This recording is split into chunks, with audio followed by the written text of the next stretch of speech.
fast fashion like in my youth? Well, in my youth, well, I think they filled the 3 weeks.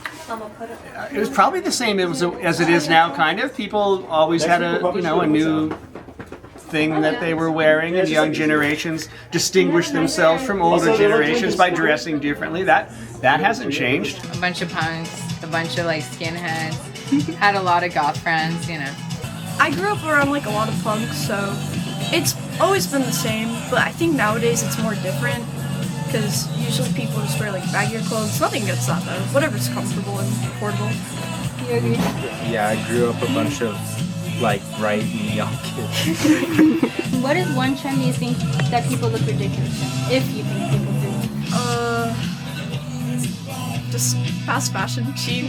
Now it's more like Hot Topic, which is garbage. I still, when I worked there, always thought you can make your own things. You can buy and re-salvage things. As somebody who shamefully used to buy from fast fashion, I've now matured and realized that it's not it. Like, fast fashion it's not good, like, at all. If you say you're like alternative and you're for the scene and for the people, but then you like buy from fast fashion, it's just like totally wrong because it's like child labor, and I just think it takes away from alternative fashion because if people are buying from fast fashion, it's like we're all dressing the same and it's not really alternative anymore, you know? I'd say the same. It takes away from the creativity. Yeah. Like, just why not do it yourself? Yeah. I understand why it's popular, but I don't think it's very needed, you know? The quality of old garments is way better. As we were speaking about fast fashion, it just like falls apart and it ends up in a landfill, and they use a lot of fake leathers, and those are made with polyurethane, which is actually really harmful to the ecosystem. When you walk around and you're wearing polyurethane, it starts to peel apart.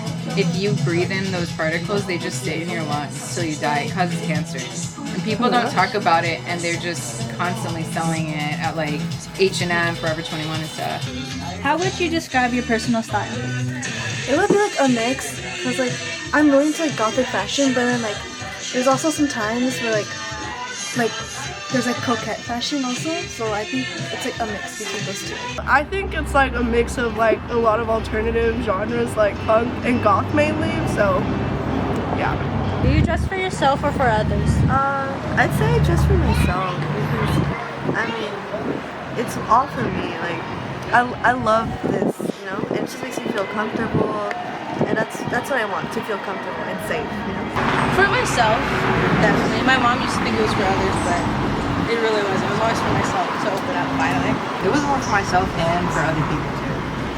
I like to impress others. Okay. Working at a record store, can you think of an album that describes your personal style?